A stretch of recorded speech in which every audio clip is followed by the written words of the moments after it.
Bienvenue au podcast sur record. On classe les chansons d'album de la moins bonne à la meilleure, selon nous, bien sûr. Donc, aujourd'hui, un album assez particulier. C'est ça, comme dans ma chronologie des années, tu sais, j'avais pas pensé à certains détails comme ça, mais là, on vient de tomber sur un album de 26 chansons. Ouais. Puis là, je t'avais proposé qu'on fasse en deux parties. Bon, cet album-là, comme vous avez vu sur quand l'épisode est sorti, ça va être en deux parties.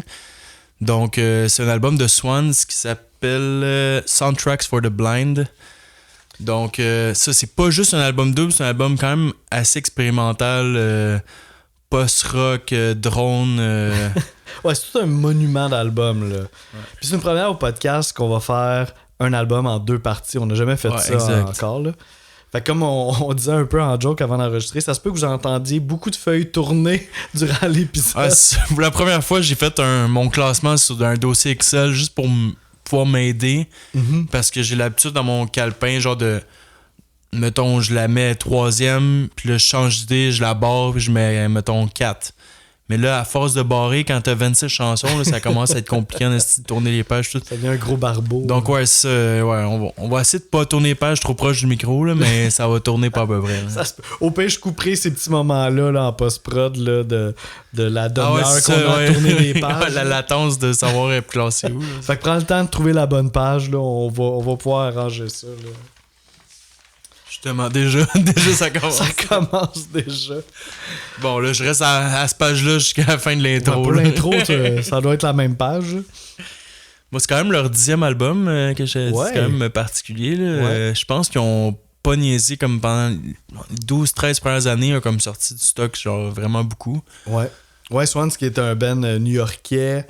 C'est vraiment basé autour d'un gars, le Michael Gira. Et de... Jarbo aussi. Ouais. Puis il y a plein de musiciens autour de ça, mais disons que je pense que le cœur créatif, c'est vraiment ces deux personnes-là. Là. Puis, moi, j'ai lu quelque part, tu sais, je peux pas l'affirmer avec 100% là, de conviction, mais j'ai lu qu'ils savaient déjà que ça allait être leur dernier album avant de l'entreprendre. Fait que, à cause de ça, ils ont été pigés un peu dans leurs archives puis tout ça. Fait que tu sais, là-dedans, tu te ramasses un peu avec un collage de plein de vieux enregistrements, en plus de plein de nouveaux aussi. C'est un melting pot de tout ça. Une chanson qui fait partie de l'album solo aussi de Michael aussi. Oui, ça j'ai entendu ça. Puis il y a même des enregistrements qui datent de 1981, au début de leur affaire. Fait que c'est ça, c'est comme une genre d'œuvre ultime. Dans les paroles, c'est des trucs qui ont été repris avant. Oui, il y a une chanson Your Property, je pense, qui c'est les mêmes paroles, mais ils ont refait une autre musique dessus. Fait que c'est ça, c'était comme un peu l'aboutissement final de ce groupe-là, qui s'est comme séparé tout de suite après l'album, mais qui a repris, ça on le savait pas à ce moment-là, mais ils ont repris en 2010, puis ils ont fait plein d'autres albums depuis qui paraît qu'ils sont vraiment bons. Même le dernier est vraiment excellent. Ouais, c'est ça, moi j'ai pas eu la chance vraiment d'écouter leur... j'ai rien écouté d'autre que cet album. Ouais, c'est ça, faut pas te fier à cet album-là pour leur ça doit pas être totalement représentatif. Non, là. Mais des fois, c'est... Comme un de leurs albums, To Be Kind, je me trompe pas, il est un peu plus rough, là, pratiquement métal par moment. Ouais, c'est ça que tu me disais tantôt. Là. Moi, c'est pas 100% ce que je m'attendais. Ouais, ça, je t'avais plus envoyé dans la section post-rock, mais finalement, c'est plus d'expérimental que de post-rock, si on est d'accord ensemble là-dessus. C'est ça, puis moi aussi, tu sais, je connaissais Swans de nom, puis tu sais, je savais que c'était post-rock, mais quand mes premières écoutes, j'étais comme oh my god. Là, tantôt, on était dans la cuisine, puis l'album jouait dans le salon avant qu'on commence. Puis à chaque fois que j'allais dans le salon pour aller chercher quelque chose, on dirait que j'étais toujours en même mood. Genre comme. Ils sont. Comme le côté drone aussi est très très présent. Tu sais, comme le sentiment de base de l'album, il lâche pas. Là, tu sais. Ouais. Puis moi, c'est ça, je pense, qui a été un peu tough de mon bord, mettons, pour faire mon ranking. C'est parce que des fois, je trouve que ça s'écoute comme si on écoutait une œuvre électroacoustique. Puis des fois, ça s'écoute vraiment comme si on écoutait un band rock.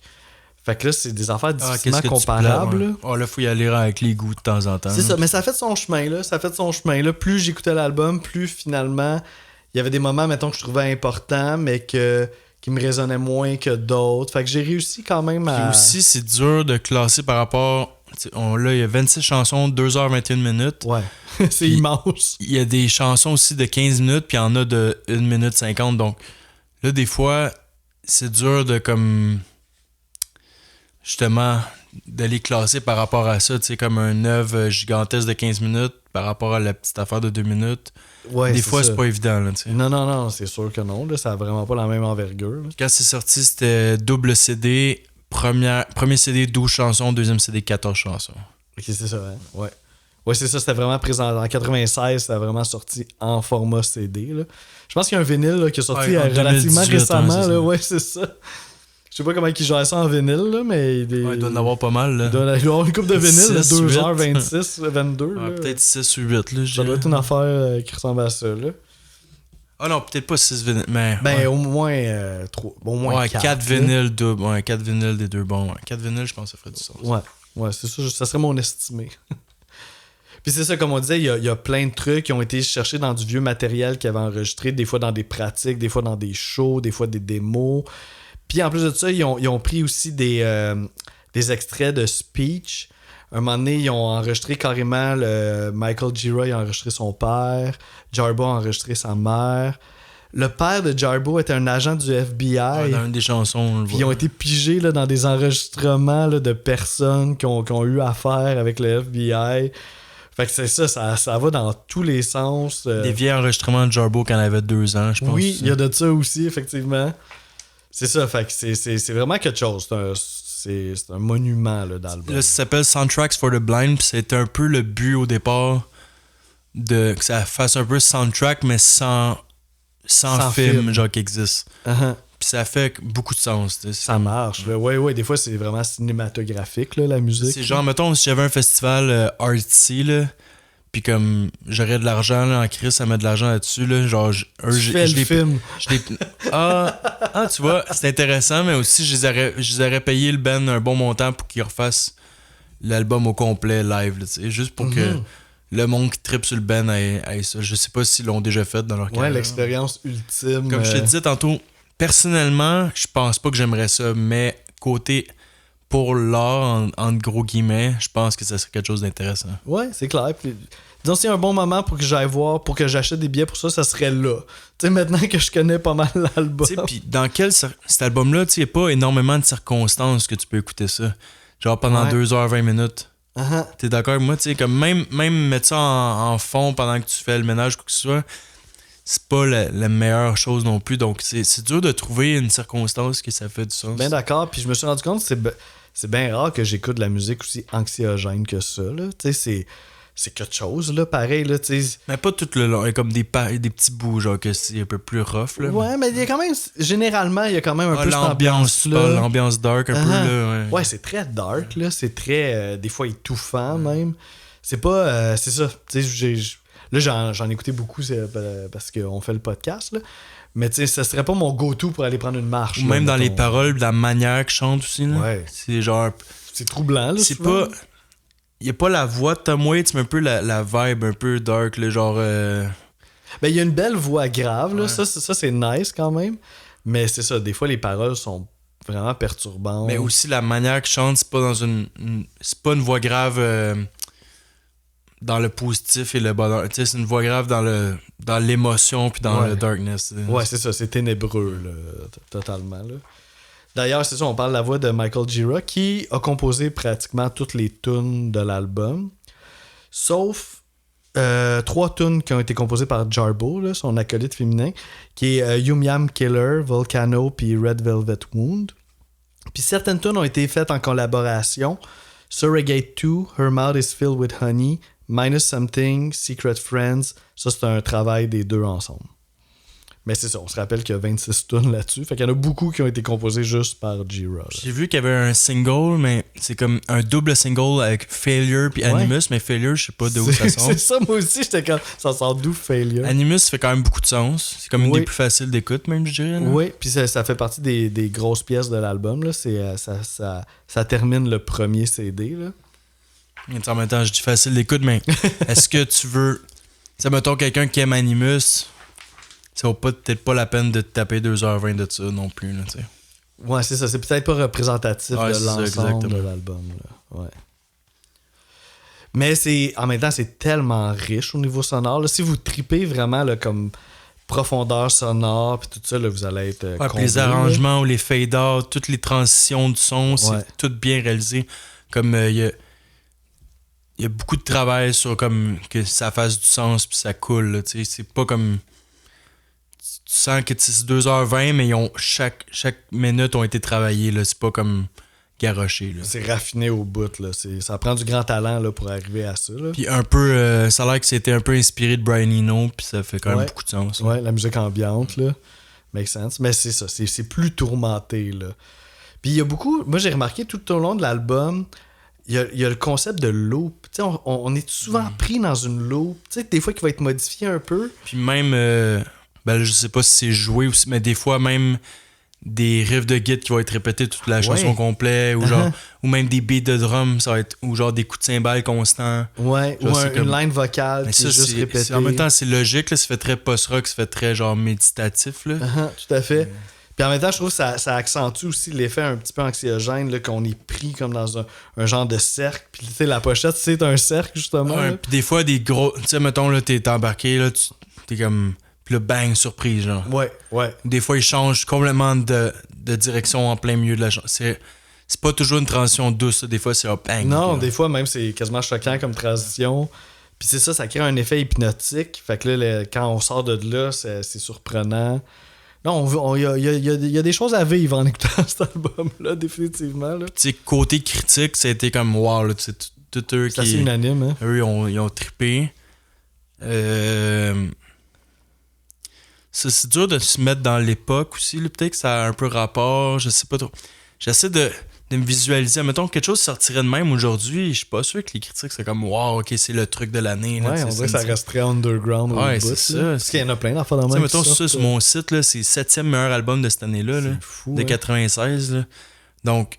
Ben parce que le band avait déjà une réputation. Ouais, peut-être qu'on a senti quelque chose d'ultime avec ça. Ouais, c'était un tout. Genre, je dirais que c'est un tout qui fait que les critiques ont vraiment été all-in dedans. Ouais. J'ai de la misère à comparer quel genre de band qui aujourd'hui qui pourrait sortir de quoi d'aussi hors norme puis qui serait comme tout les critiques Godspeed c'est bien classé l'an dernier avec leur album, mais je pense que c'est pas aussi Godspeed, c'est un bon que je dirais que c'est un... Ben peut-être. J'ai pas full écouté certains albums de Godspeed, c'est rough en crise. Là, mais je dis pas rough mauvais, là, mais rough... rough dans le bon sens. Ouais, c'est ça. Ouais, ce serait peut-être le comparatif le meilleur, je dirais. Ouais, puis c'est ça, parce que me semble l'an dernier, là, il était quand même assez haut dans les tops. Moi, c'est ça, au départ, là, ça m'a pris un peu de temps. Là, puis j'étais content d'avoir du temps aussi pour digérer cet album-là, parce que j'étais comme « Hey my God! » Ouais, c'est ça, comme vous avez pu voir, on espace un petit peu les épisodes. Là. On va prendre une petite pause dans les prochaines semaines, mois.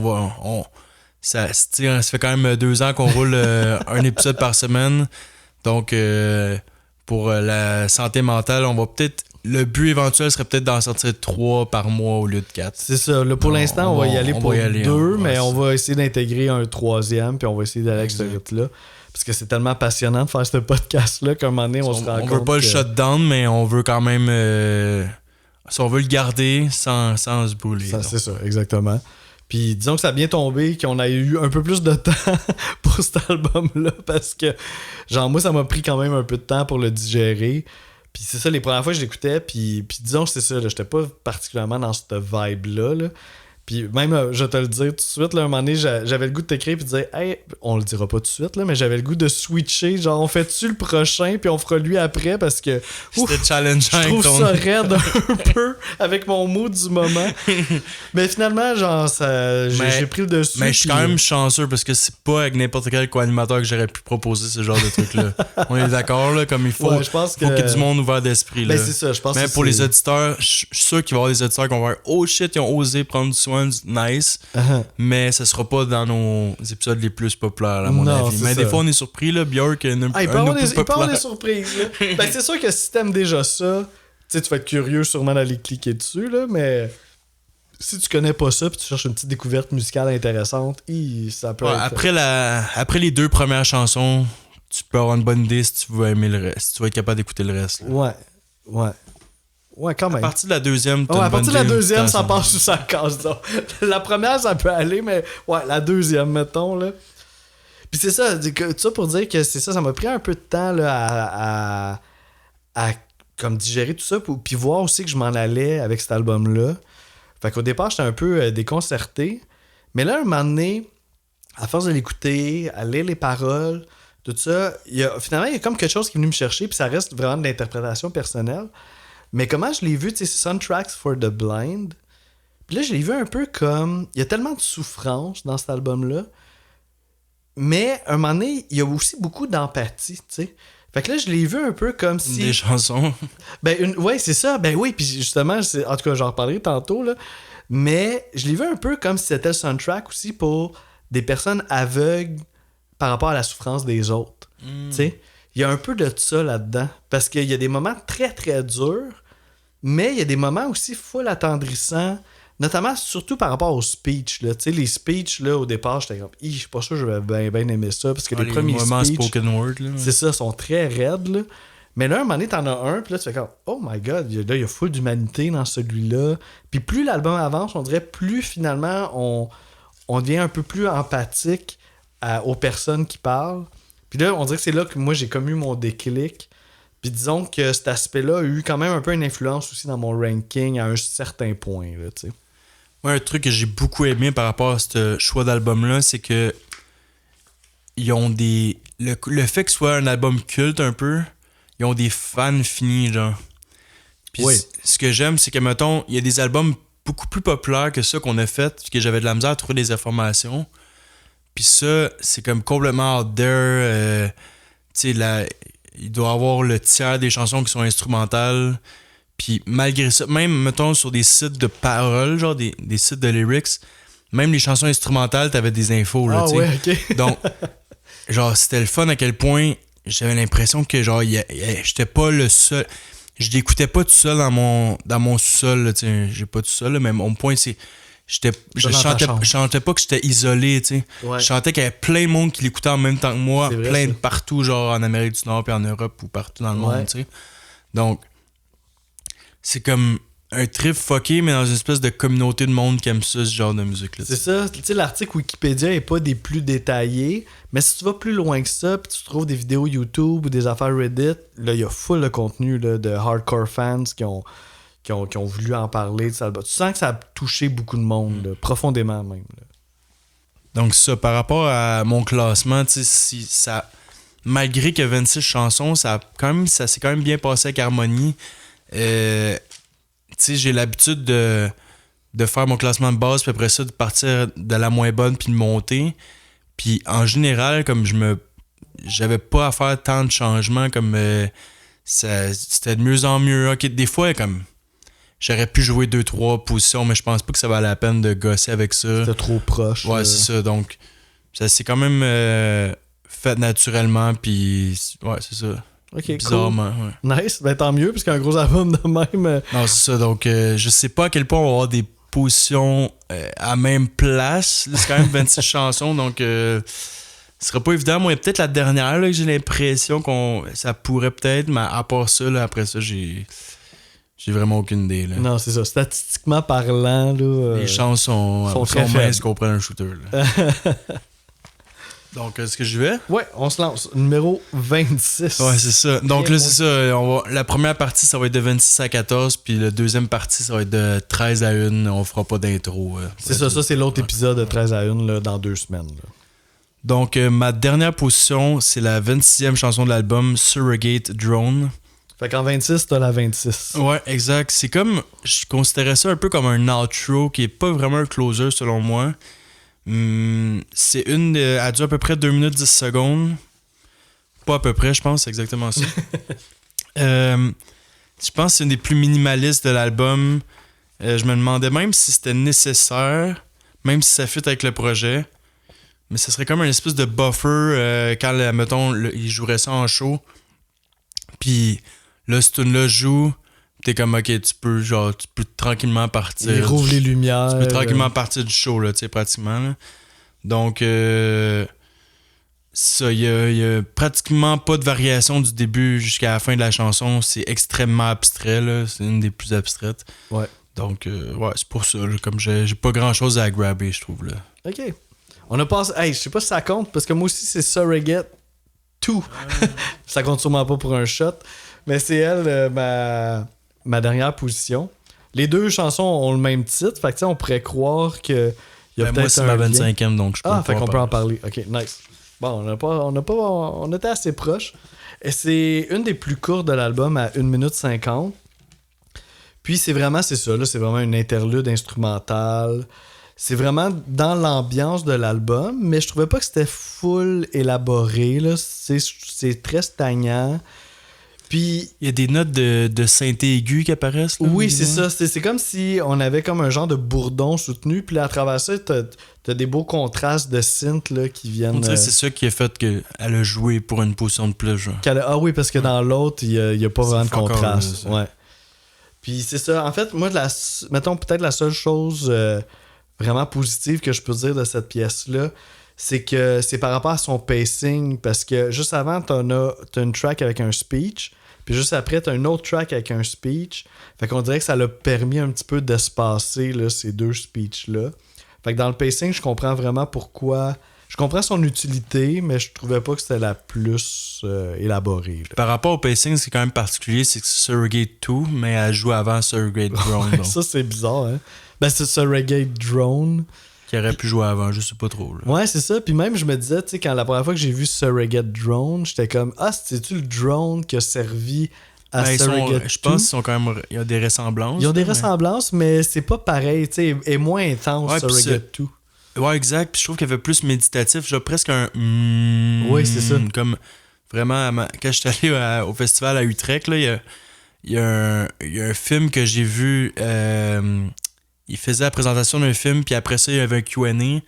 Puis le gars qui a fait le film, il a demandé à la foule de faire des... Comme dans des cours de yoga. Là, ouais, puis pendant ce temps-là, lui, il lisait un speech pendant que le monde faisait... ouais, ok. Ah, nice. Puis je pourrais, mettons, un autre petit point aussi que j'ai moins aimé, c'est dans l'enchaînement. Elle enchaîne là, vraiment de façon abrupte avec la précédente, là, qui est All Lined Up. Mais l'enchaînement est vraiment pas bon, je trouve. Tu sais, c'est comme...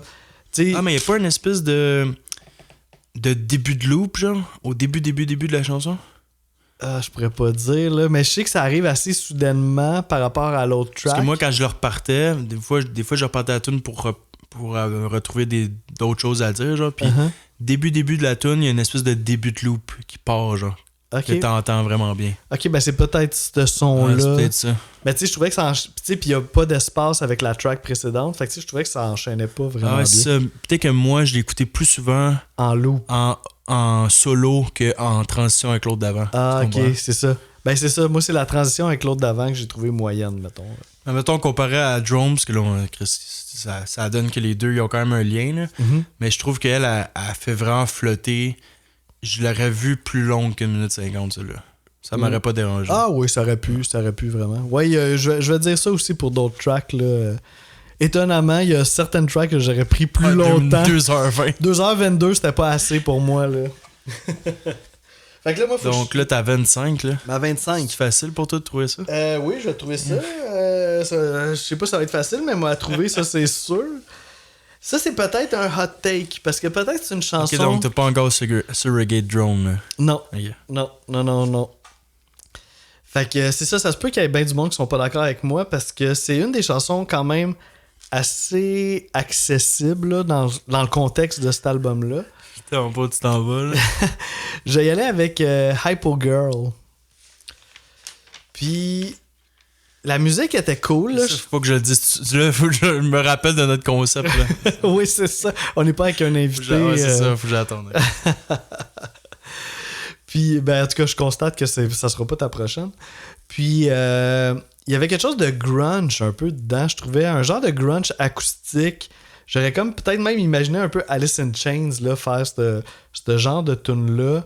Puis j'ai adoré le cri au début, là, quand ça commence, c'est un cri, là, c'est Jarbo, là. Je sais pas aussi qu'elle va chercher cette affaire-là, mais c'est vraiment convaincant. J'ai de quoi dire tantôt par rapport à ça. Puis j'aime beaucoup Jarbo, je trouve que c'est une chanteuse full versatile, est capable de faire du spoken words, est capable de faire de la chanson comme traditionnelle, est capable d'être punk, est vraiment capable, elle a beaucoup de cordes à son arc, mais dans cette tune-là, elle m'a pas convaincu. je trouvais qu'elle a comme un peu surjoué son interprétation. Tu sais, ça fait vraiment comme elle chante comme si c'était une sorcière maléfique. Ça va peut-être expliquer quelque chose quand je vais. Qu'est-ce que je veux dire tantôt. Ok. En tout cas, j'espère que c'est pas dans 27 positions. Non, ça peut pas être 27, là. Mais en tout cas, on en reparle tantôt. Fait que c'est pour ça qu'elle s'est ramassée un peu plus basse. C'est parce que c'est comme si son interprétation m'avait fait un peu décrocher de la toune. Mais la toune en tant que telle est cool, pareil. Là. Mais c'est ça. C'est ça qui est arrivé. J'aurais dû profiter de ce temps-là pour regarder ma prochaine. Fait que là, on cherche la 24e position. Exactement. OK! On est de retour. He's back. Donc, j'ai quand même suivi je trouve mon classement fait beaucoup de sens pour l'instant par rapport à qu'est-ce que je dis. Genre, ça se regroupe facilement. Là. Ma 24e, ça va être la première. Red Velvet Corridor. Tout des interludes un peu. Ouais, tout ce qui est genre moins travaillé. Mais pas moins travaillé, mais ouais, un peu. Là. Les compositions plus simples, je dirais. OK. Donc là, c'est une espèce de loop de piano. C'est la première tune. Donc là, on dirait que j'étais comme. C'était déjà hors de ma zone de confort. Puis là, il fallait que je la réécoute plusieurs fois pour me trouver. Comme. Bien comprendre la complexité de. Là, j'ai dit tantôt que c'est pas complexe, mais il y a de la profondeur, là. Il y a quand même beaucoup de layers. C'est ça, exact. C'est plus les layers qui sont complexes, je trouve. Ouais, c'est ça. De savoir qu'est-ce qu'il y a dans les chansons, genre. Ouais. Ouais, puis ça reste toujours mystérieux, là, quand même. Là.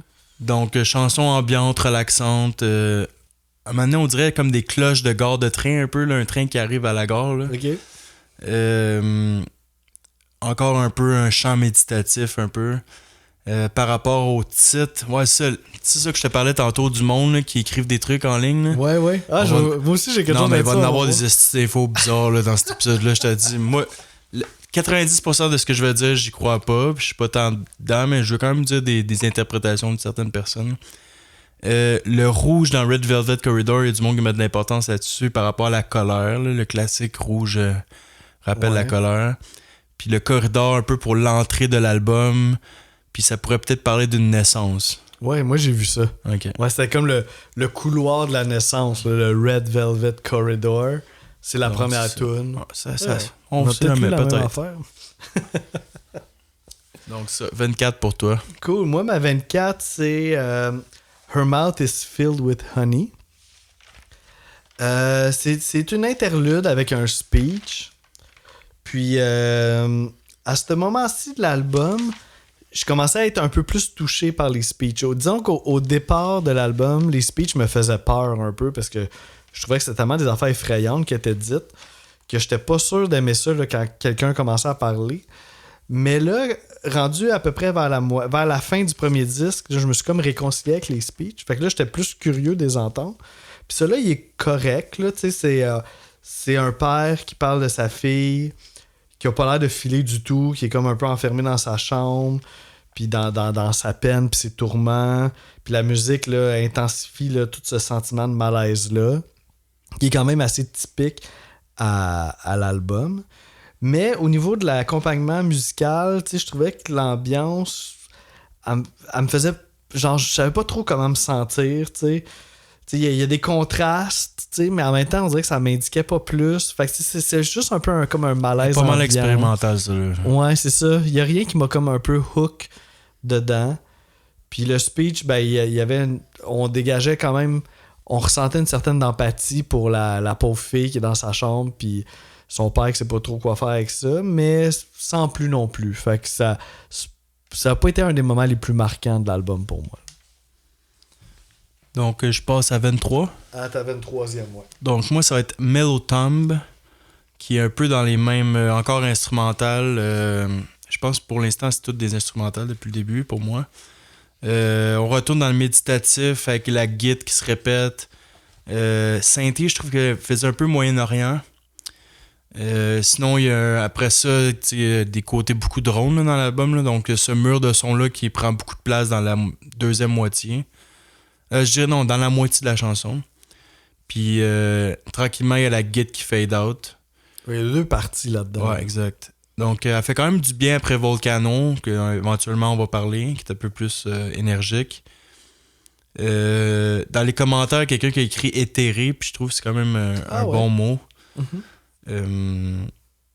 Puis j'aime beaucoup, à travers l'album, leur talent pour faire évoluer une vibe à travers une chanson, justement. Ouais. Que genre, c'est ça... Ouais, c'est ça. C'est assez... Je pense pas que je vais me élaborer là-dessus, c'est ça. Mais je suis bien d'accord avec toi, puis je pourrais en reparler peut-être un peu tantôt, là, quand j'en parlais de cette tune-là. Mais c'est pas ma prochaine. Moi, ma 23e, c'est All Lined Up, qui est peut-être la tune la plus épouvantable là, au niveau des paroles. Là. C'est l'enfer. Là.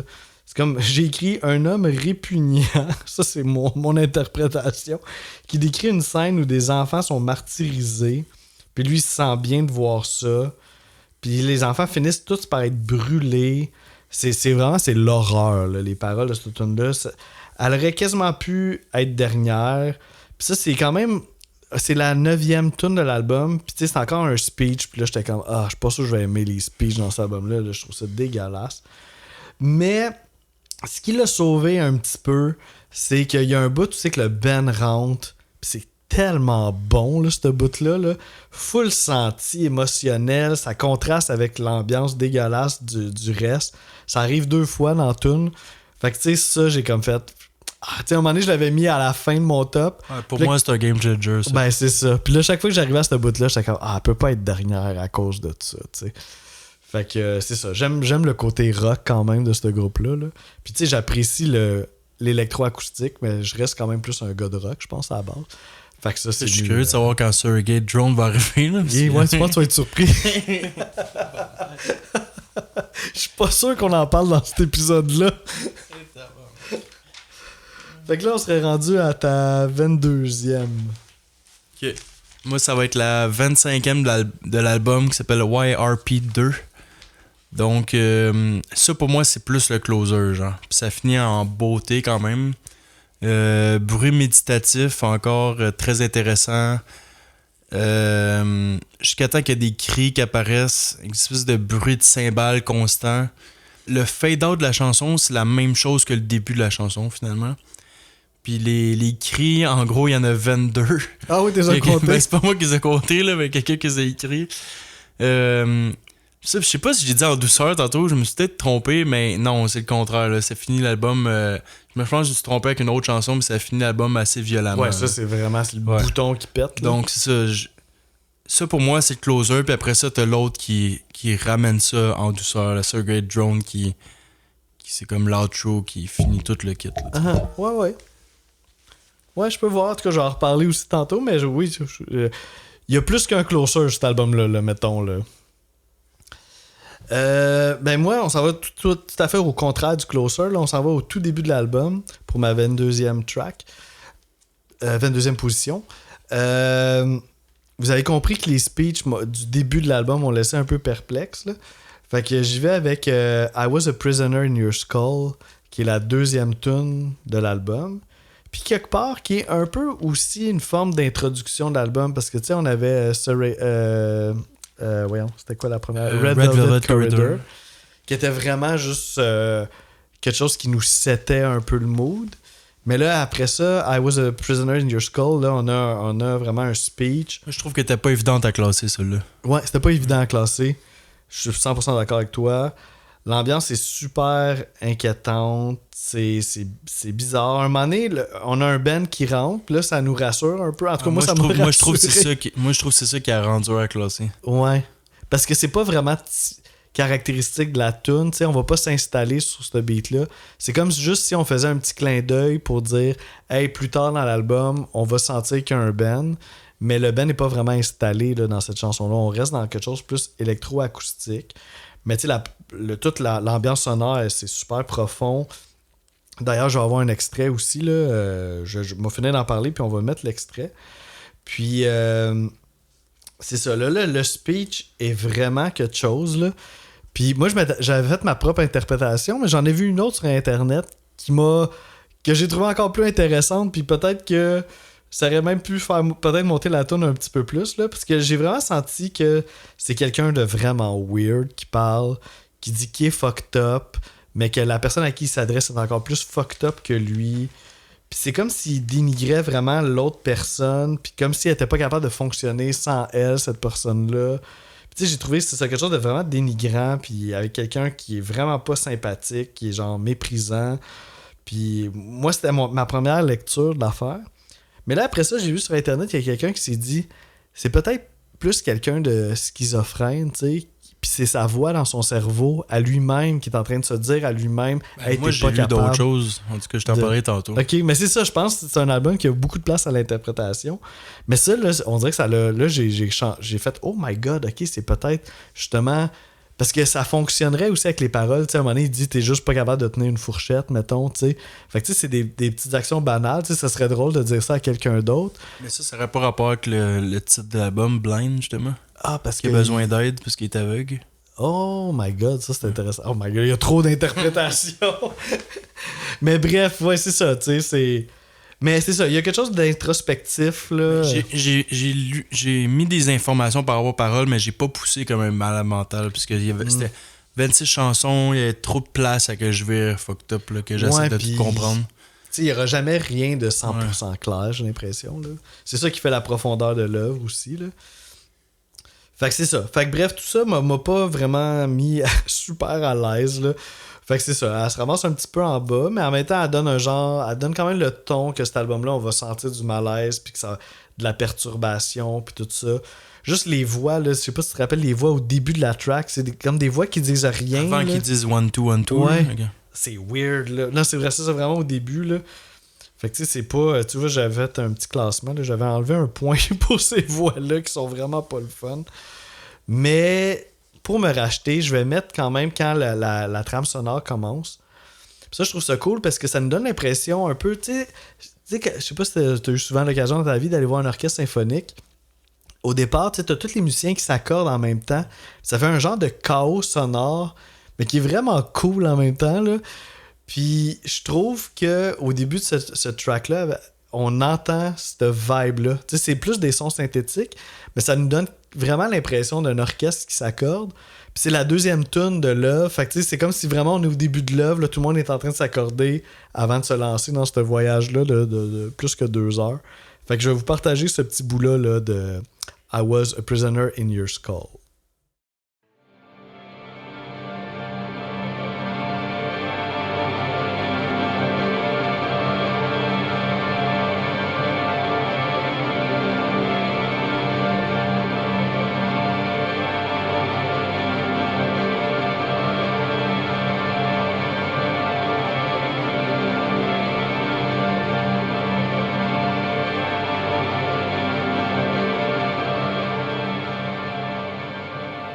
Alright, cool. Fait que, en tout cas, tout le monde qui a eu la chance d'aller à l'orchestre, là, peut-être va reconnaître ça un petit peu, là, ce genre de cluster-là, sonore, là, au début, avant qu'il entame là. Fait que, puis c'est au début de l'album. Fait que ça m'a fait penser à ça.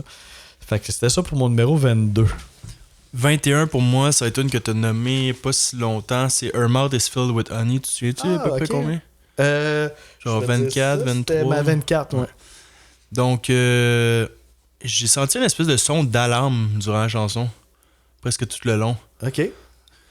Donc, j'ai un extrait qui, par rapport à d'autres choses, je te le ferai, je te le montrerai en même temps. Ouais, tu porteras attention, peut-être qu'on va voir les deux en même temps. C'est une des chansons particulièrement expérimentales et troublantes. Je sais pas si t'es d'accord. Oui, c'est un peu pour ça aussi que je l'ai mis en base. Des fois, il y a des bouts d'enregistrement, là, les fameux speeches que tu parles, là, que là, la musique s'en va, puis là, c'est vraiment la voix qui est mise de l'avant. Puis à un moment donné, c'est comme s'il changeait les postes à la télé, là, comme dans le temps, là, les télés cathodiques, là, puis genre, changer les postes manuellement, là, genre, je trouve que ça faisait un peu cette vibe-là.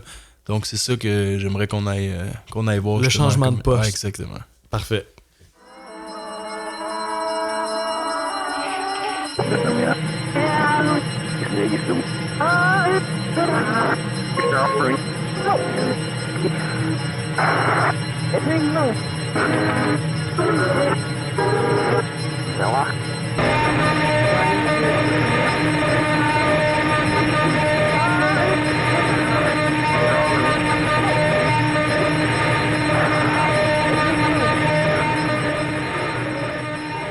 Donc c'est ça, on entend la fameuse alarme que je parlais. C'est comme mettons quelqu'un qui tire une alarme dans une école ou un hôpital. C'est comme une cloche un peu. Là, ouais, c'est ça.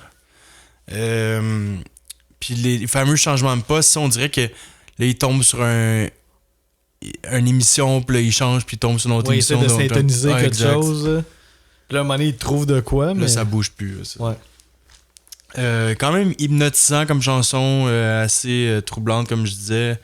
Les paroles aussi assez mystérieuses, pas bien claires. T'en as parlé un peu tantôt, là, mais comme quelqu'un qui est dans une maison avec une autre personne, qui essaie de chercher où, puis la manine, il la trouve dans le salon, puis elle était vachée sur le divan, genre, puis...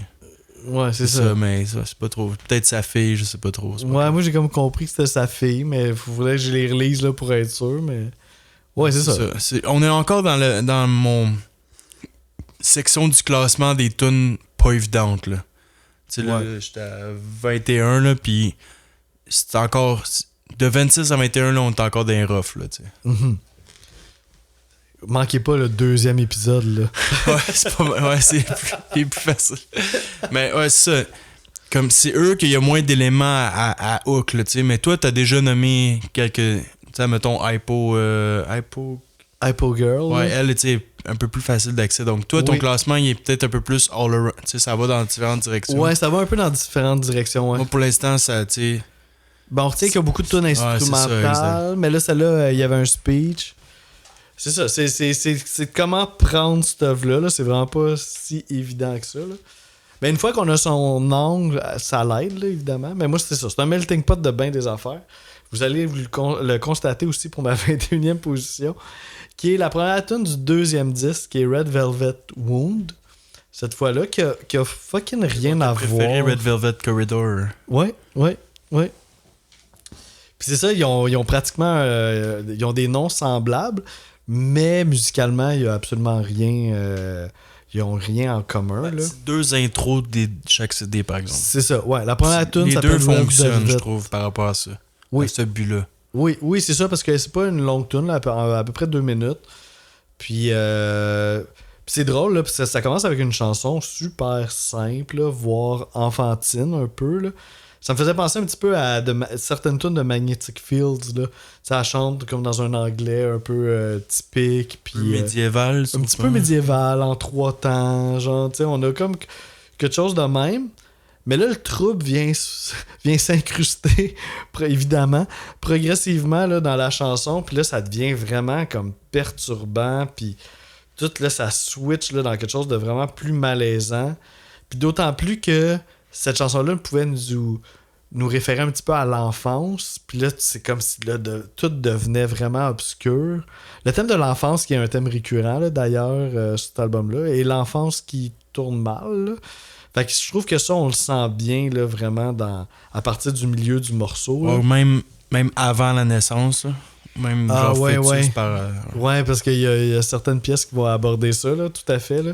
Je pense qu'il y a des momies et shoes, là. En tout cas, je le dis en riant, mais c'est pas très drôle. Puis, fait que c'est ça, j'ai trouvé que le contraste était vraiment réussi. Mais en même temps, c'est ça, c'est une petite tune courte, puis c'est pas celle qui m'a accroché le plus, là, t'sais. Mais ça reste quand même bon.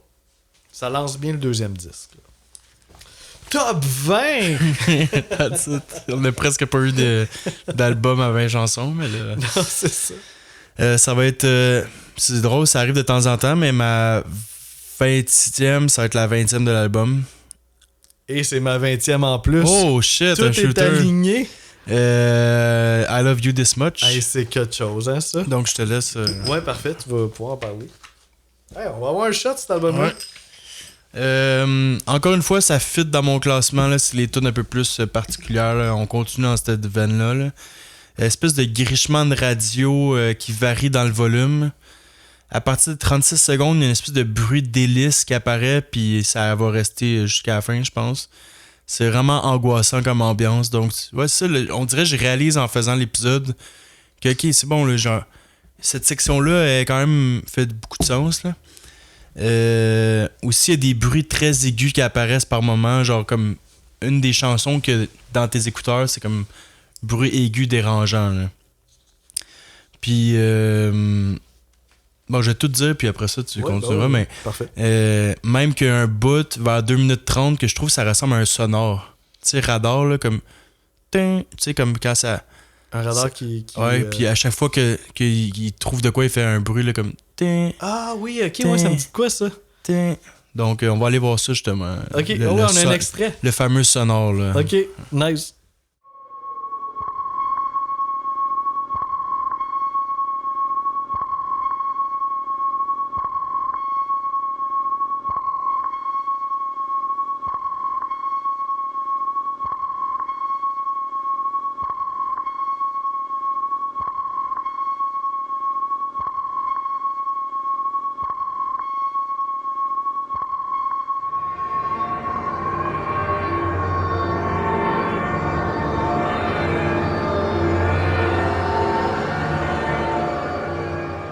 Puis en le réécoutant, comme l'espèce de bruit de sonore, j'ai réalisé même avant que ça parte, on dirait qu'on est ambiance sous-marin un peu. Moi, je fais le Comme full. on dirait le filtre fait que t'es comme tu te sens genre un peu claustrophobe. Là. Ou on dirait peut-être un disque qui saute tout ça en tout cas. Ouais, comme si Dans le cette radar vibe-là, pognait ouais. un petit Ouais, quelque ça. chose, là, mais pas toujours à la même place. Là, genre. Puis là après ça, là ça pogne une autre coche dans à peu près le 2/3. Là, puis là ça devient vraiment dense. Puis genre pratiquement musique industrielle. Ouais. Industrielle expérimentale. Là, genre je verrais un film d'art contemporain un peu fucked up là, avec cette musique-là. Là. Ouais, puis ça tient longtemps, là, ce bout-là, là, quand même. Là. La pièce en tant que telle est comme 7 minutes et demie, là. Mais ça m'a surpris que je l'ai mis aussi haut dans mon classement, même si c'est 20e, mais j'ai dû pogner de quoi. Elle doit être vraiment bonne dans qu'est-ce qu'elle veut faire. Genre. Ben c'est ça, tu vois, moi j'ai écrit ambiance de film d'horreur in a good way, tu sais. C'est réussi, là. C'est vraiment riche au niveau sonore. Puis même si c'est long, notre intérêt est toujours conservé. Il y a comme toujours quelque chose qui se passe. Tu sais, même au début, là, tu sais, à 30 secondes, il y a comme le son switch, là, on fait vraiment le saut. C'est ça, là. j'ai noté, ouais, c'est ça. Puis, mais tu sais, j'ai dit, on fait le saut, mais c'est pas désagréable. On dirait que c'est le fun, tu sais. C'est comme, oh shit, ok, qu'est-ce qui va se passer? Ça pique notre Un peu curiosité. spatial, là, genre lumineux, comme genre Ouais. des Comme si sons, quelque chose des d'ouvrait. sons un peu science-fiction, là, comme. Ouais, exact, quelque chose Ouais. de vrai, ouais. C'est peut-être une des musiques les plus cinématographiques de l'album, là. Puis moi, ce qui est venu full me chercher, c'est parce que, tu sais, c'est quand même ultra troublant, là, pendant 7 minutes et demie. Puis ça s'appelle I Love You This Much. Genre, ça m'a tout de J'ai suite... trouvé aucune info là-dessus, mais c'est quand même drôle. J'ai comme fait, ok, vous m'avez, c'est bon. Elle sera pas dernière. Fait que c'est ça. C'est ramassé top 20 comme toi, là. Puis j'avais enlevé un petit point là à la fin, parce que c'est ça, à un moment donné, j'étais comme, ok, c'est suffocant. Là, Ça, tu finit pas racontais de que finir, ta là. blonde est rentrée dans l'appart, puis c'est ça qui chouette. Fait qu'elle, la seule idée qu'elle a de cet album-là, c'est cette tune-là. Là. Fait qu'elle est comme, ah ouais, t'aimes vraiment ça? J'étais comme, ouais, c'est bon. Ouais, 2h20 de ça, là, ça aurait été un esti de défi, là. Ouais, non. On en ferait peut-être pas l'épisode, peut-être ça aurait mal fini. C'est ça. Genre, l'épisode aurait Ça jamais aurait pu été avoir le lieu. chaos, esti. Puis tu sais, j'ai écrit aussi que rendu là, on sent un peu que l'album, tu sais, c'est la 20e là, dans le pacing. Là. Tu sais, on sent un peu que l'album commence à tirer à sa fin. Là, tu sais, que là, on arrive dans des nouvelles zones là, qu'on pourra plus aller bien plus loin que ça. Là. Fait que. Ouais, toute une pièce quand même. Fait qu'on a un shot Ça, là, là-dessus. je checkais quand même après la 20e, puis il y a d'autres vibes, là, tu sais. Ça sera pas cette vibe-là violente, dense, industrielle-là jusqu'à la fin. T'as des trucs vraiment originaux qui vont Il continuer y a d'arriver. d'autres, on va sentir de l'empathie, de la nostalgie, on va sentir plein d'affaires, là, mais pas vraiment de la joie. Cheers.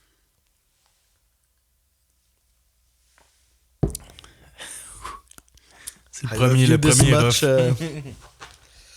Wouh! Donc 19.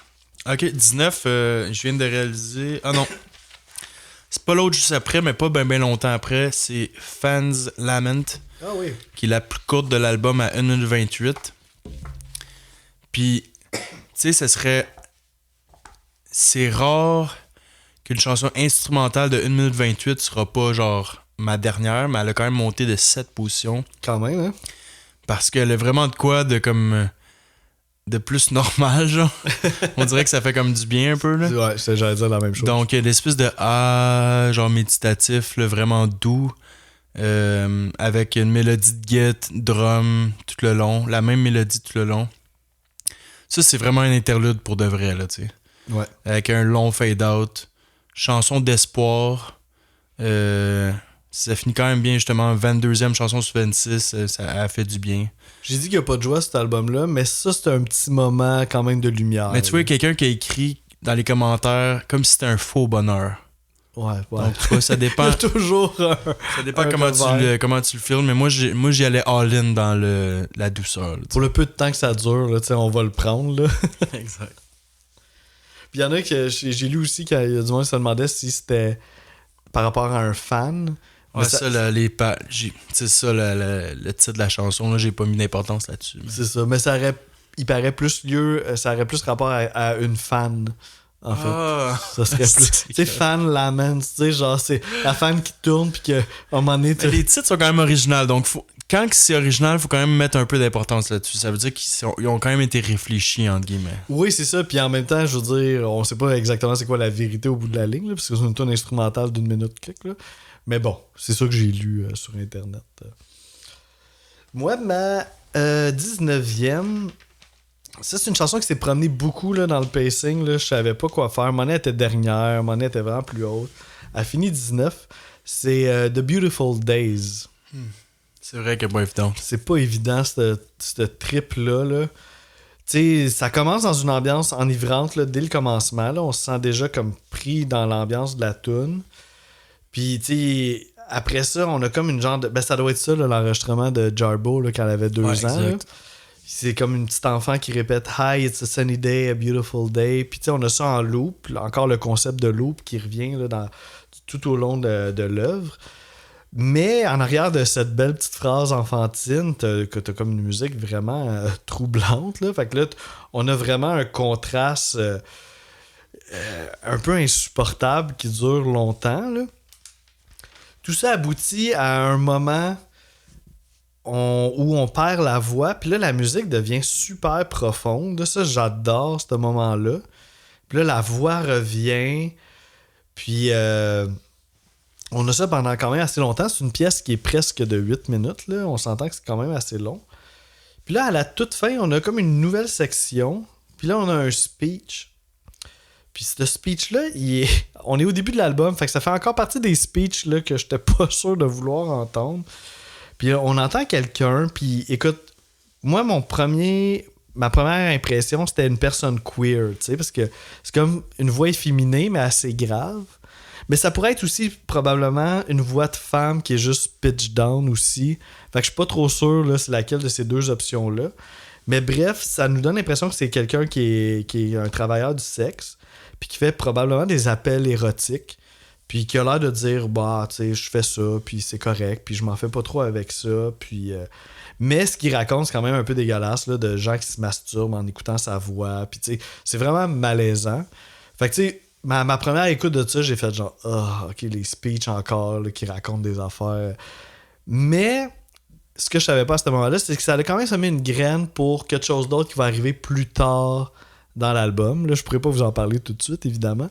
Mais je vais vous en parler plus tard quand l'autre... Ça a un lien avec... Ça a une connexion avec une autre chanson qui arrive sur le deuxième disque. C'est quand même particulier où c'est que le bout de la petite fille pendant genre fucking longtemps qui dit It's a sunny beautiful day, puis après ça t'as le bout spoken word qui parle d'appel érotique. Les deux ensemble dans la même chanson, là, essaie de faire le lien que tu veux, là. Mais c'est pas... Mais le lien, il est dur à faire, tu sais. Ben, c'est quand j'ai pensé à ça que je l'avais mis dernière position, en fait. Il y en a beaucoup de chansons que t'hésites à mettre dernière. Ils ont toutes été dernières un moment donné dans mon processus, là. Mais celle-là, c'est ça, un moment donné, j'étais comme... tu sais, c'est ton bloc dernière, là, en ce moment. On a encore ton bloc des dernières. Fait que, tu sais, elle a quand même monté jusqu'à 19, là. C'est quand même pas pire. Mais elle a monté jusqu'à 19 à cause du lien que je vais vous parler tantôt, là. C'est surtout à cause de ça. Fait qu'on y va pour ta 18. C'était quoi l'autre d'avant que j'ai dit? Tu te souviens-tu? C'était Fans Lament, ok. Oui, je dirais à partir de Fans Lament, on pogne déjà une autre petite coche. On embarque dans peut-être un nouveau bloc à partir de Fans Lament. Dans le pacing? Non, je parle dans mon bloc de ranking. Ouais, je pense à partir de là, j'ai des chansons que j'aime déjà un petit peu plus. Ok. On passe pas dans les meilleurs, mais on passe au prochain bloc. On passe dans une autre catégorie de chansons, là. Donc le 18, c'est ça? Exact. Ça serait Red Velvet Moon, que tu as nommé pas si long. Oui, je l'avais nommé 21, celle-là. Donc, ça, tu disais un peu en rythme, en valse tantôt. Ouais. T'sais, la voix féminine est vraiment mise de l'avant. Elle chante super bien dans ce style-là. Ouais, vraiment. Puis à un moment donné, ça, tu disais le bruit de drone qui apparaît, là, que là, ça rend ça. Viens fucker le chien. Donc, moi, je trouve ça un très bon intro de la deuxième partie.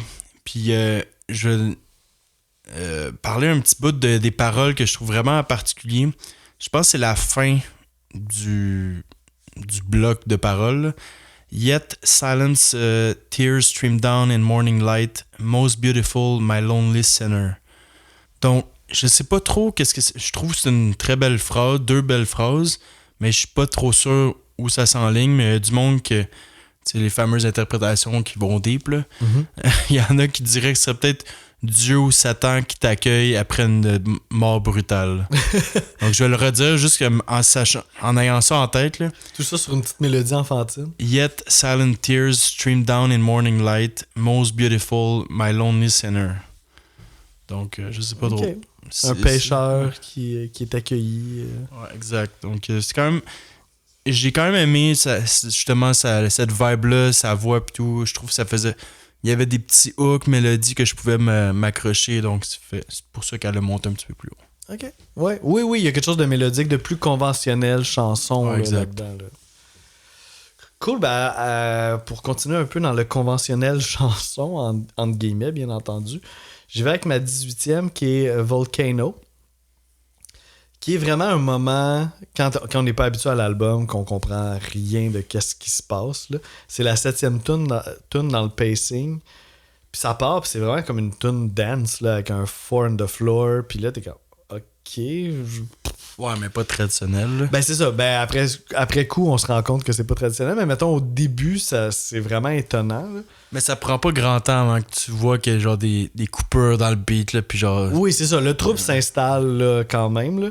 Mais aussi, c'est la seule tune qui a été réalisée par Jarbo sur l'album. Fait que peut-être ça aussi, ça a joué. Là. Ben, tu sais, son style est vraiment différent. Puis le fait que ça a été réalisé par quelqu'un d'autre, on l'entend là, quand même. Là.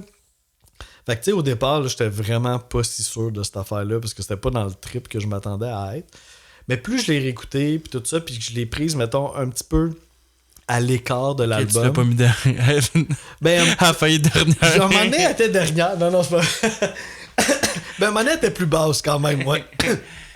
Mais, parce que j'étais comme... Elle a comme pas rapport dans l'univers de l'album. Mais finalement, c'est ça, tu sais, on commence à s'attacher. Il n'y a pas de blues dans l'album, en tout cas. C'est pour ça, puis ça, c'est pas du blues. Moi, j'imaginais Björk chanter cette tune-là. J'ai la même note. Ah ouais, pour de vrai? Mais pas juste elle qui chante, je trouve que ça fait une chanson Björk. Ça aurait pu. Cette chanson-là aurait pu être dans un album de Björk facilement. Ouais, le petit côté dance, mais expérimental en même temps. Dans l'album qu'on a fait, là, Björk de Björk, il y avait une chanson qui m'a amené à rendre dans... Ouais, c'est l'album. Elle rentre dans elle est enregistrée dans un club, puis elle rentre dans les toilettes, là, puis genre le filtre arrive, là, puis tout. Là. Ouais, comme je trouve cette chanson-là rappelait la chanson de Björk, mais en plus expérimentale. Mais tu sais, Björk a quand même ses moments expérimentaux, là, quand même. Là, ouais, donc, ça aurait pu être une tune un peu plus récente, mettons, de Björk. Ouais, tout à fait. Ben, c'est drôle que les deux, on l'a noté. Puis, peut-être la seule tune de l'album qui a un refrain. Puis, c'est ça, il y a quand même, c'est ça, quand tu la prends vraiment telle qu'elle, là, un peu à part du reste, là, c'est quand même vraiment intéressant, là. Il y a plein d'affaires full cool au niveau sonore, là, notamment ce que j'ai l'impression, c'est comme des bouts de cordes de guitare, comme si tu jouais, tu sais, mettons ta guitare, elle arrête au pont, mais tu sais, la corde, elle dépasse un peu, puis là, c'est comme si tu grattais ça un peu. Fait qu'il y a plein d'affaires au niveau guitaristique qui sont vraiment nice, puis j'ai le goût de vous le faire écouter. Fait que notamment dans le refrain, là, il se passe des trucs de guitare en background. Vraiment le fun. Puis je vais vous faire écouter aussi la fin de la tune. Fait que 2 petits extraits là, back à back. Aussi, j'ai l'impression qu'il joue avec les retailles de cordes. Là. Je trouve que c'est vraiment intéressant là, au niveau sonore. Fait qu'on écoute ça. There's a star in her eyes and she knows it. There's a star in her mind, yeah, she shows it. There's a star in her eyes and she knows it.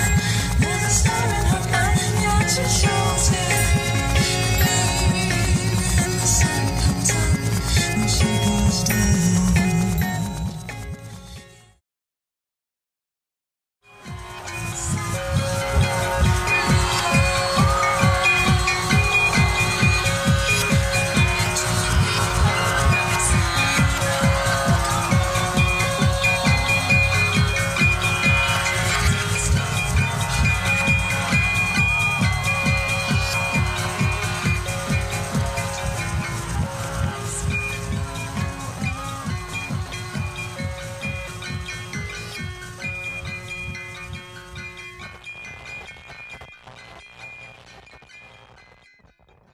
Cool, c'est ça. Fait que des beaux petits passages de guitare vraiment aigus, original. Puis ça, en tant que guitariste, I guess que c'est venu me chercher peut-être un petit peu plus. Fait que c'est ça. Pas sûr à 100% de sa présence sur l'ensemble de l'album, mais en tant que tel, ça reste une tune vraiment, vraiment intéressante. Le côté expérimental est là, donc ça fait du sens. C'est ça, c'est peut-être si là c'était le une lien. vraie tune techno, là, je serais comme ok, what the fuck. Mais vu que ça reste hors norme, ça fait Ouais. du sens. Ouais, ça fuck le chien. Là. Le son bug à des moments. T'as des intrusions vraiment bizarres aussi du son. Fait que dans ce sens-là, ça peut fitter, ouais. 17, c'est ça? Yes. Donc, une que tu as nommée il n'y a pas si longtemps, je me trompe pas, The Beautiful Days. Je pense que c'était 19 ouais, pour toi. Ça fait pas très longtemps, là, j'en ai parlé, c'était la 19, ouais. Ouais, une qui était pas si évidente à classer, comme tu as dit. Chanson très sombre, majestueuse. Je trouvais que ça faisait un peu intro de musique métal, genre. Un peu genre intro musique black Ouais, metal. dans ou l'intro, là. de quoi de vraiment dark, là. Mais avec le temps, elle devient moins dark, mais elle reste mystérieuse. Pas dur à expliquer, là, mais tu peux être mystérieux sans être dark. Hein, Ouais. Donc, la voix d'enfant, la fameuse voix d'enfant aide beaucoup au weirdness de la chanson. Ouais. Donc, le contraste que ça crée. Là. Donc, à part ça, je pense que ouais, le reste, je peux pas mal dire la même chose que toi tantôt. Ok. Cool. Pas très très loin les deux là pour celle-là. Ça, c'est une que j'ai hâte de voir que pour ma 17e à moi. Là, j'ai hâte de voir toi, tu l'as placé combien. C'est un autre moment what the fuck sur l'album là, que t'es comme hey my god. Je pense que c'est Volcano, elle contrastait beaucoup. Mais celle-là, je pense qu'elle contraste encore plus. C'est Yum Yab Killers. Parce que, à cause du style musical, là, on se ramasse dans quelque chose de vraiment plus punk, que j'haïs pas, en fait. Mais aussi, on dirait un enregistrement live, beaucoup plus lo-fi. On a comme l'habitude, depuis le début de l'album, à plonger dans des univers sonores super riches et profonds. Puis là, on a un enregistrement un petit peu boboche live, là, puis on est comme, ben là, pourquoi on s'en va là? Ça fit avec le type de chanson, par exemple. Oui, pour le côté, le côté plus punk fit avec le côté lo-fi. C'est ça, exactement. Fait que c'est encore un cas d'un peu si tu l'isoles un peu du reste de l'album, tu l'apprends pour se caler, ça reste vraiment bon, là, tu sais, c'est vraiment... moi, c'est sûr, le punk, j'aime ça, puis je trouve que Jarbo, elle a vraiment du mordant puis de la personnalité, là, et quasiment, je trouve, quasiment à son meilleur dans ce genre de musique-là. Puis tu sais, t'as quand même un bon riff de guitare répétitif, puis la voix, elle calque un peu, tu sais, un peu comme on dit avec Sonic Youth, là, des fois, la voix chante un peu le riff, mais de façon libre, là, fait que tu sais, des fois, elle s'en détache aussi un peu. Fait que beaucoup d'attitude, tout ça. Le drum, c'est intéressant, là, on a comme un drum un peu militaire, là. Fait que ça crée aussi un contraste avec l'attitude punk, là. On a comme un genre de roulement un peu plus sérieux au niveau du drum. Fait que c'est ça, on a absolument rien de planant là, dans cette tune-là. Là. On est vraiment dans quelque chose de plus cru. Puis en parlant de cru, on peut parler des paroles qui sont absolument horribles. Là. Ça parle d'un genre de culte qui mangerait des bébés. Là. Puis dans le titre, c'est ça, le Yum, ça ferait référence à mommy. Tu sais, c'est comme les lettres de mommy un peu, là, le Y-U-M. Yab, ça ferait référence à baby, le Y-A-B. Killers. Fait que c'est ça dit ce que ça a à dire. Fait qu'en tout cas, ben hâte de voir dans quelle position tu l'as mis celle-là. Ouais, ben c'est ça. À part la 20e qu'on a eu pareil, il y aura peut-être à la fin, là, mais ouais, en tout cas, on verra. Au moins, on a eu un shot, on peut se réjouir. Ouais, c'est ça. Ma 16e, ça va être la 4e de l'album qui s'appelle Live Through Me. Ouais. Chanson expérimentale, je me trompe pas. Non, pas expérimental, instrumental. Ouais. Ça commence avec une loupe très intense en avant-plan, avec une espèce de mur de son en background. C'est pas nouveau, là. Vous allez entendre ça jusqu'à la fin de l'épisode, puis le prochain aussi. Le loop évolue, par exemple, avec le temps, puis finit sa place à la guitare acoustique. Mais l'arrangement, la transition entre les deux est incroyable. Puis côté par rapport au titre de la chanson, il y a du monde qui a quand même de l'imagination là, mais après coup c'est fait quand même du sens là, mais il y a du monde qui continue d'illustrer la naissance. Live Through Me, ça parlerait un peu du parent qui vit à travers son enfant. Ouais, on est encore au début de l'album. Ouais. Puis Ouais, ok, intéressant. Cool. Ma 16e, pour moi, c'est Blood Section.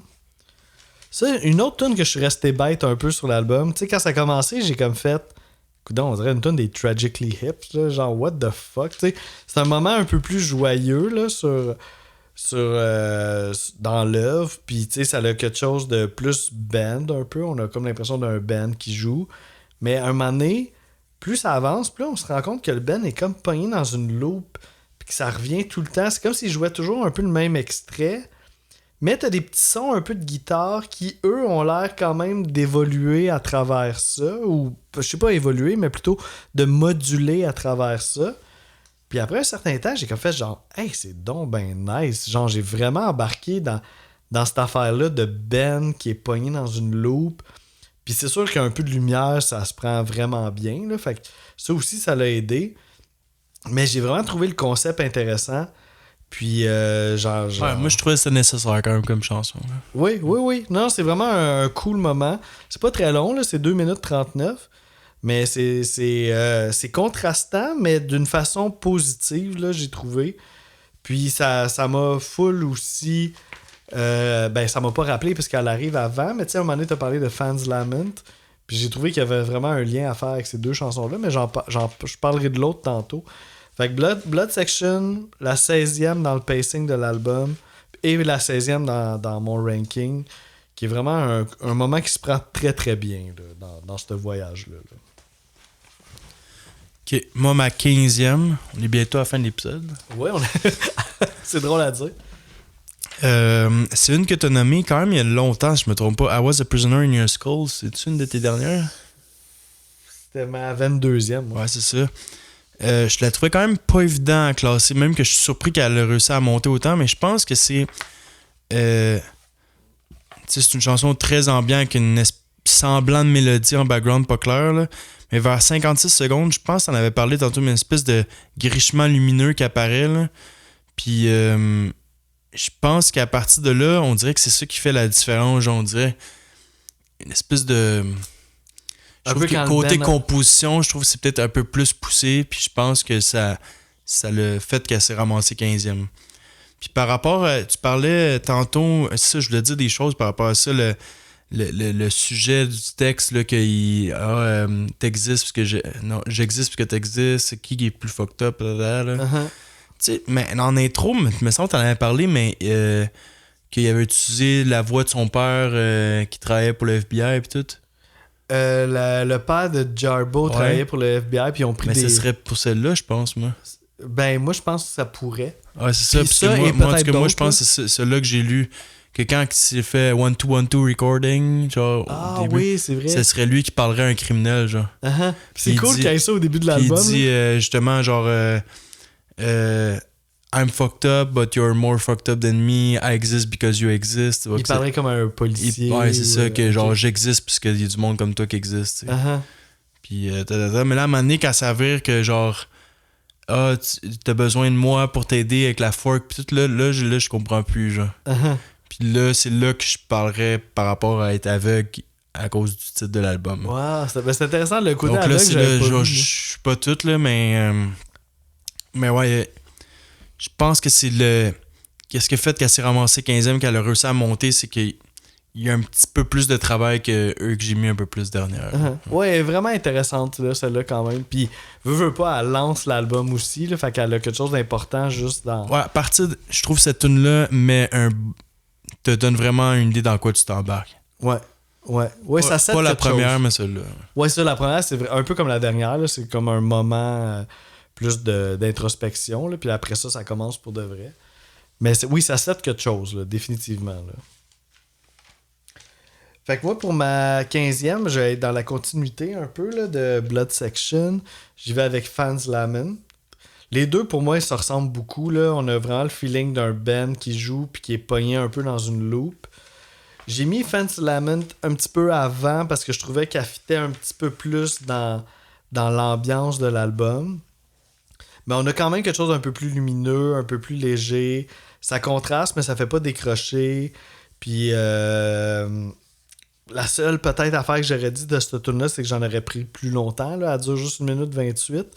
Mais j'ai aimé ça être emporté dans cette loupe-là, puis j'aurais pu l'être encore plus longtemps. Mais c'est ça, eux autres, I guess, qu'ils voulaient pas nous faire sentir bien trop longtemps, fait qu'ils ont coupé ça en fade-out, là. Fait que, ouais, c'est ça pour ma 15e. Fait que là, donc, la dernière de l'épisode. 14e, ça va être YRP. J'avais déjà nommé YRP 2, hein, ça se peut-tu? Oui, ça, tu l'as déjà dit, ouais. Donc, le lien entre les deux, ça, je suis pas certain. Là. Je sais pas si tu vas avoir de quoi, toi. Oui, je vais avoir de quoi là-dessus, ouais. Donc, le début de la tune, c'est une loop fucking weird de quelqu'un qui a l'air de se lamenter un peu, genre. Donc, ça, c'est vraiment particulier. Puis après ça, des coups de cymbales constants. On dirait qu'ils te gardent dans le rythme tout le long de la chanson. Puis, je trouvais qu'on sent... Ça fit quand même avec l'album, là. Je trouvais qu'on se croirait dans une secte, genre, en écoutant ça. Ouais. Puis les punchs de drum à la fin, puis là, ça devient genre frénétique. C'est quand même, vers la fin, ça vire quand même vraiment intense. Je pense que c'est ça qui a fait qu'elle a monté dans mon classement. Des petits fun facts, ça a l'air qu'il y aurait une version de cette chanson-là dans leur deuxième album qui s'appelle Cop. Mais les paroles dans cet album-là parleraient plus du pouvoir des patrons par rapport aux travailleurs, ou genre les industries par rapport aux travailleurs. Mais là, dans cette chanson-là, ça serait plus une relation abusive entre deux personnes. Okay. C'est comme You're my property, genre tu me dois de l'argent, des choses de moi même. je l'ai senti comme ça. Là. Ouais, c'est ça. Mais dans l'autre version, dans leur deuxième album, c'était plus comme social, overall, ouais, social, exact. Ah, super intéressant. Nice. Fait que moi, la dernière tune de cet épisode-là, qui est ma 14e, évidemment, c'est Secret Friends, qui est une pièce instrumentale vers la fin de l'album du deuxième disque. Puis, c'est ça, c'est drôle parce que j'ai full aimé... On n'aura pas grand-chose en commun dans le deuxième épisode. Non, c'est ça. Ben, il y a une couple de tunes quand même. Là. Les plus longues. Les plus longues se retrouvent dans le même épisode. Ça, c'est pas si surprenant. Mais le reste, non, c'est quand même assez différent. Il y a une intro de synth avec du delay là, qui est vraiment, vraiment cool. Après ça, tu as une autre section avec la guitare acoustique aussi qui est vraiment, vraiment cool. Mais la combinaison des deux est vraiment weird. Tu sais, je trouve comment que ça passe de la section synth à la section git. Je vois pas vraiment de lien naturel là-dedans. Mais bon, c'est ça qu'ils ont fait. Après ça, on a... Tu sais, moi, je tripe beaucoup là, sur la voix du chanteur. Là. Puis là, à un moment donné, il fait des aha qui sont comme un peu des pads. Fait que tu sais, ça, je trouve que c'est vraiment, vraiment cool. Je trouve que c'est un moment qui fait du bien. Dans les bouts un peu plus négatifs, je te dirais, c'est que j'aurais eu l'impression qu'on aurait pu faire quelque chose de plus grand avec ça. J'ai un peu le feeling, c'est comme un peu le début d'une idée qui est un peu inachevée. J'étais comme, j'aurais pris plus de ça. Fans Lemon, puis t'as celle-là juste après. Oui, c'est donc, ça. Donc, deux chansons qui auraient pu être augmentées. Oui, qui arrivent comme ça à la fin de l'album. Puis on dirait, c'est ça, ouais, j'aurais pu... J'en aurais pris plus des deux, comme tu dis. Faut pas oublier 2h20, faut pas oublier 2h20, faut pas oublier 2h20. C'est comme... Ouais, tu peux pas plus que ça. Peut-être que c'est ça, ouais. Peut-être qu'à un moment donné, faut... Ouais, c'est ça. C'est tellement drôle que je dise qu'il y a des tunes trop courtes, cet album-là, qui finit pas, là. Mais en même temps, c'est ça, dans le pacing, ces deux tunes-là sont vraiment intéressantes parce que moi, je les ai vues vraiment pour faire de l'espace entre YRP, que t'as parlé tantôt, qui est quand même une tune intense, là.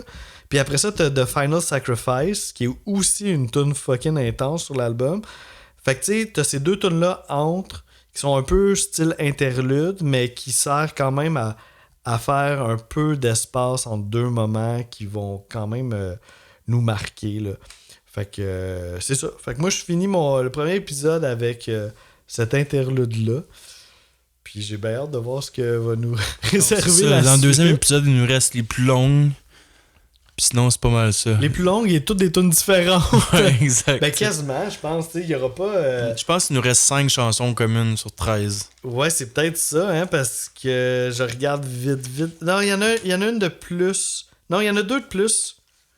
Je pense qu'on a 7 tunes qu'on n'a pas parlé encore.